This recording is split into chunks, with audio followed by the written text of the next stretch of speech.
আমার বউয়ের অনেক দিন ধরেই শরীর খারাপ, অনেক ডাক্তার দেখিয়েছি, কিন্তু শরীরের কোনো উন্নতি হয়নি। আমি জানি তুমি আমার শরীর নিয়ে খুব চিন্তিত, কিন্তু তুমি অত চিন্তা করো না। চিন্তা করতে করতে তোমার শরীর খারাপ হয়ে যাবে। আমি ঠিকই সুস্থ হয়ে যাব। তুমি আমাকে নিয়ে বেশি চিন্তা করো না, তোমার শরীরের দিকে নজর দাও। বউ, চিন্তা তো হবেই। তোমার অনেক দিন ধরে শরীর খারাপ হয়েছে, চিন্তা করব না? তোমার যদি চিন্তা করতে করতে শরীর খারাপ হয়ে যায়, তাহলে আমার খেয়াল রাখবে কিভাবে? তুমি এবার একটা কাজ করো, তুমি শহরের ডাক্তারকে না দেখিয়ে এবার পাশের গ্রামে বৈদ্যকে দেখাতে পারো।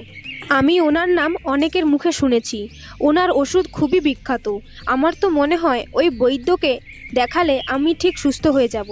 তোমার কি মনে হয় শহরের বড় বড় ডাক্তারবাবু তোমাকে সুস্থ করতে পারেনি, ওই বৈদ্য তোমাকে ঠিক করে দেবে? তুমি একবার গিয়ে দেখো না কি হয়। আমি তো অনেক ডাক্তার দেখিয়েছি, তবু তো বউ সুস্থ হয়নি। এইবার না হলে বৈদ্যকে দেখিয়েই নিই। ঠিক আছে বউ, তোমার যেমন ইচ্ছা, আমি ওই বৈদ্যর কাছেই যাব। দেখি ওই বৈদ্য মশাই তোমার রোগ ঠিক করতে পারে কিনা। ঠিক আছে বউ, আমি যাচ্ছি ওই বৈদ্য মশাইয়ের কাছে।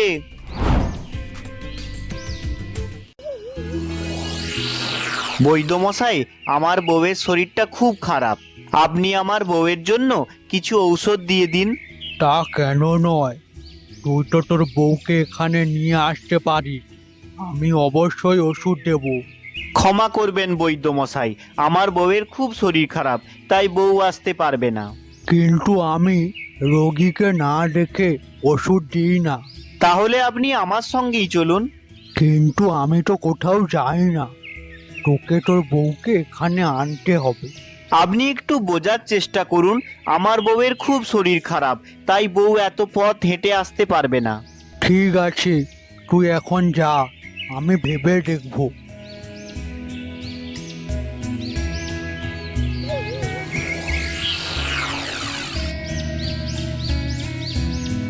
কি গো, তুমি ওষুধ এনেছো বৈদ্যর কাছ থেকে? না বউ, বৈদ্য মশাই বলেছে কাউকে না দেখে ঔষধ দেবে না, তাই কোনো ঔষধ দেয়নি। তোমাকে কালকে বৈদ্য মশাইয়ের কাছে যেতে হবে। কেউ বাড়িতে আছিস? যাই, বাইরে কে যেন ডাকছে। বৈদ্য মশাই, আপনি আপনি এসেছেন? আসুন আসুন, বাড়িতে আসুন। আমার বউয়ের শরীরটা খুব খারাপ, না হলে আমি আপনার কাছে নিশ্চয়ই নিয়ে যেতাম। বৈদ্যমশাই, আমার শরীর খুব খারাপ, আমি ভালোভাবে চলতেও পারছি না, খেতেও পারছি না। ঠিক আছে ঠিক আছে, এবার আর কোনো চিন্তা করার কারণ নেই, আমি চলে এসেছি। বৈদ্য মশাই, দেখে কি বুঝলেন? বউ তাড়াতাড়ি সুস্থ হয়ে যাবে তো? এই সমস্যার শুধুমাত্র একটি সমাধান আছে। আপনি শুধু একবার বলুন বৈদ্য মশাই, আমি সব কিছুই করতে পারি আমার বউয়ের জন্য। এই ওষুধ কোনো দোকানে পাবি না, এই ওষুধ একটা গাছের শিকড় থেকে পাবি। কোন গাছের শেকড়? তোকে একটা বিশেষ গাছের শিকড় আনতে হবে, যেটা খুব কম পাওয়া যায়। আমি ওই শেকড় কোথা থেকে পাবো? একবার শুধু আপনি বলুন, আমি ওই শেকড় নিয়ে আসব। ওই শিকড় তোকে নিজেকেই নিয়ে আসতে হবে। কিন্তু আমি তো কোন গাছের শেকড় জানি না, কিভাবে আনবো তাহলে? ওই গাছের শিকড় তুই পাশের জঙ্গলে পেয়ে যাবি, কিন্তু তোকেই গাছটা খুঁজতে হবে। তাহলে ওই শেকড় খুঁজতে খুব কষ্ট হয়ে যাবে। তা তো হবেই, মনে রাখবি ওই গাছের পাতা বড় হবে আর হলুদ রঙের হবে। ঠিক আছে বৈদ্য মশাই, আমি ওই শেকড় অবশ্যই আনবো। গাছটা খুঁজতে আমার একটু কষ্ট হবে, কিন্তু বউয়ের জন্য আমাকে এইটুকু কষ্ট করতেই হবে। ওই গাছের শেকড় আনতেই হবে, আর দেরি না করে গাছের উদ্দেশ্যে বেরিয়ে পড়ি।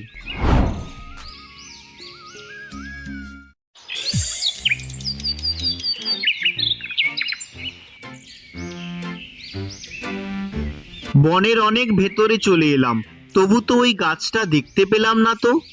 যত কষ্টই হোক, আমাকে ওই গাছটা খুঁজে বের করতেই হবে।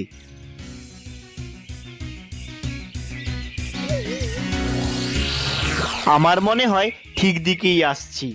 এখানে তো অনেক বড় বড় গাছ, শুধু ওই হলুদ রঙের বড় গাছটা খুঁজে পেলেই হবে। না, অনেক তো খুঁজলাম, এখানে তো সব সাধারণ গাছ, সেরকম তো কোনো হলুদ গাছ দেখতে পাচ্ছি না। আমার তো এবার প্রচুর খিদে পেয়েছে, আমি এই গাছটা থেকে কিছু ফল পেড়ে খেয়ে নিই।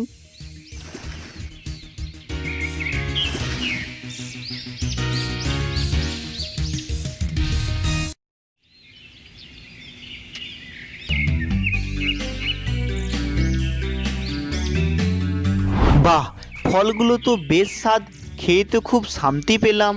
এখন তো আমার খুব ঘুম পেয়েছে, এবার একটু ঘুমিয়েই নিই।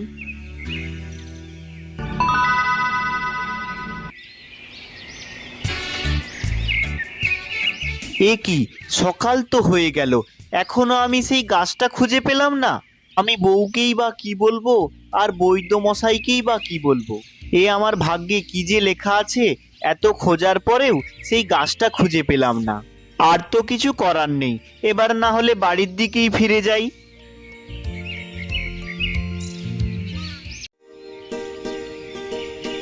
দাদা, আপনি তো জঙ্গলের দিক দিয়ে আসছেন, আপনি আমাকে জঙ্গলের পথটা বলতে পারবেন? আমার খুব দরকার। এই তো সামনে, সোজা যান, দেখতে পাবেন। ধন্যবাদ দাদা, ধন্যবাদ। আচ্ছা দাদা, আপনি এই জঙ্গলের দিকে কি করতে গিয়েছিলেন? আমি খুব বিপদে পড়েছি। আমাকে খুলে বলো, আমি যদি কিছু সাহায্য করতে পারি। তুমি কি আর আমাকে সাহায্য করবে? বড় বড় ডাক্তার আর বৈদ্যই ঠিক করতে পারেনি। বলেই দেখো না, আমি যদি কিছু সাহায্য করতে পারি। আমি এই জঙ্গলে গাছের শেকড় আনতেই এসেছি। কিন্তু শিকড় তো তুমি গ্রামেই পেয়ে গেতে। এটা যে কোনো গাছের শিকড় নয়, এটা একটা বিশেষ ধরনের শেকড়, যেটা নিয়ে গেলে আমার বউ সুস্থ হয়ে যাবে। তাহলে তুমি শিকড় নিয়ে এলে না কেন?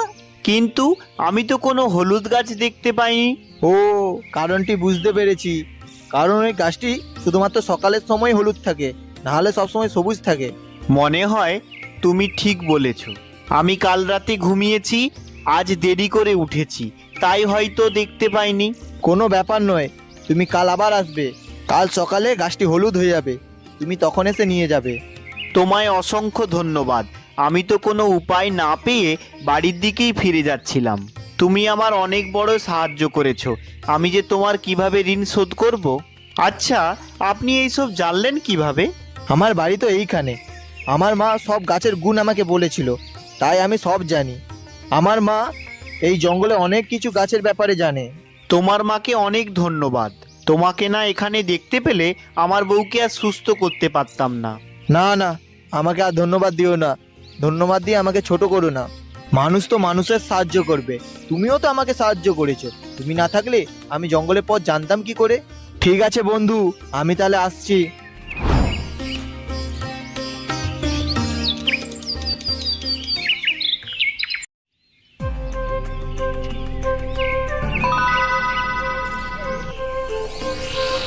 কি জানি কোথায় আছে, কাল কখন বাড়ি থেকে বেরিয়েছি, কিছু খেয়েছে কিনা কে জানে। এ ভগবান, সব যেন ভালো থাকে। আজ আমি রাতে এই জঙ্গলেই ঘুমাবো, যাতে সকাল সকাল হলুদ গাছের শিকড় নিয়ে যেতে পারি।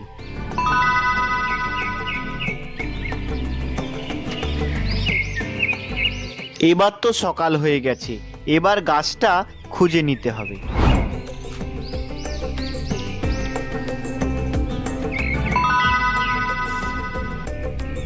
এই তো, এই গাছটা হলুদ হয়ে গেছে, তার মানে এই গাছটাই। এইবার আমি এই গাছটার কিছু শিকড় নিয়ে যাই।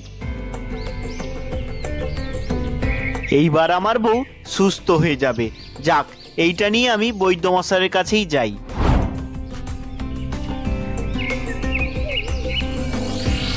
বৈদ্যমশাই, এই নিন, আমি সেই হলুদ গাছ থেকে শিকড় নিয়ে এসেছি।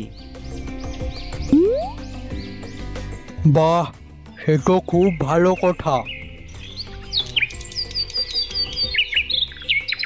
এইটা তোর বউকে 3 দিন খাইয়ে দিবি, ঠিক হয়ে যাবে।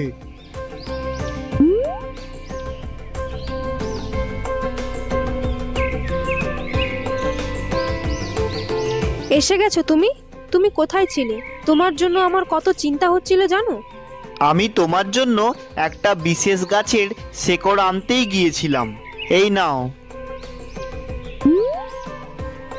এইটা 3 দিন খেলে তোমার শরীর আগের মতন সুস্থ হয়ে যাবে।